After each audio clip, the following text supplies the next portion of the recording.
Hello, good morning students. Please subscribe the channel, drop a like, share and comment. Today's transcription number 522 of Sir Kailash Chandra's volume number 24 on the speed of 120 words per minute. Start. Mr. Deputy Chairman, Sir, I am grateful to the honorable members who participated in the budget debate and lent general support to my budget proposals. I am all the more grateful to the honorable members who took a critical attitude on the budget because I do realize we are faced with a complex and very difficult situation. There are no straight answers to many of the questions. There are no simple solutions. Therefore, I do realize that there would be alternative approaches to this situation and therefore, when honorable members made points which were not in conformity with the budget, it is not as if they had no relevance at all or no validity at all. But I can assure the honorable members that it is not just without any discussion whatsoever or detailed study whatsoever that I have formulated the budget. I have had as much wide discussion as possible, very detailed examination of the various problems, and on that basis I have made judgment and formulated the budget. I do not claim infallibility with regard to my judgment. Therefore, particularly in a situation of this sort, the other points of view are more important than the points of view which are in conformity with the budget. I would assure the honorable members that I shall certainly examine many of the points that have been made, and if there are any deficiencies and distortions, it would be my endeavor to correct them as we go along. Having said that, I would like to say that there was consensus, particularly with regard to the priorities which we have got to observe in tackling this problem.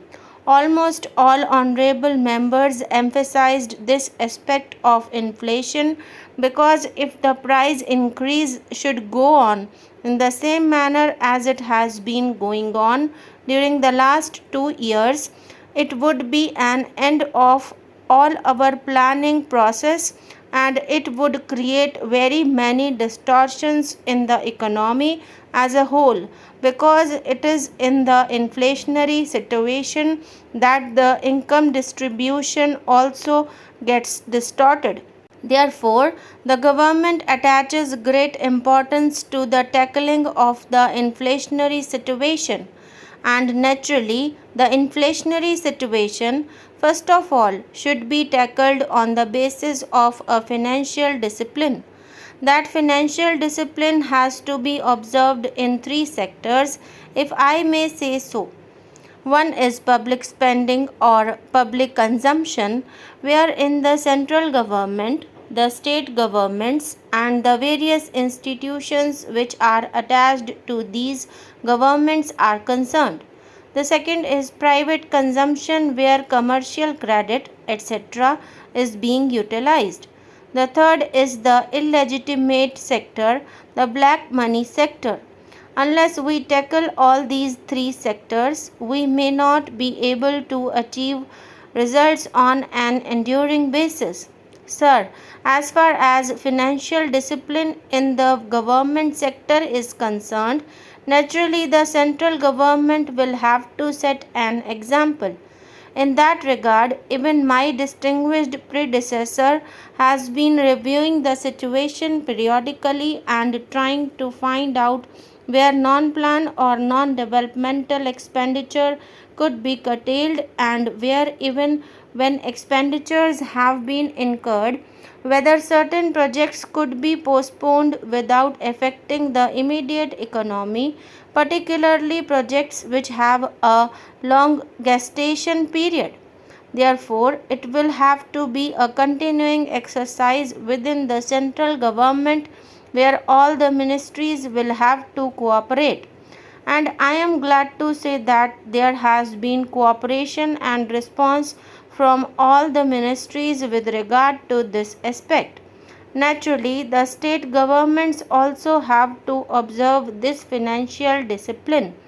Sir, honorable members might remember that up to 1972, the state governments had used overdrafts from the Reserve Bank for their resource purposes, and after a certain time it looked as if there were competition among the states with regard to overdrafts from the Reserve Bank, and this was leading to a very delicate and embarrassing situation.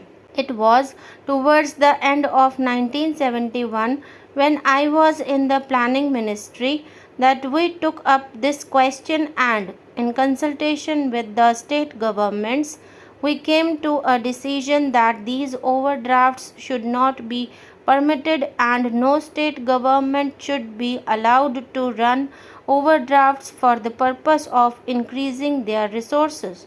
So, various guidelines were laid down for the purpose that if the overdraft continues for more than a week, then notice would be given and even payments would be stopped and so on.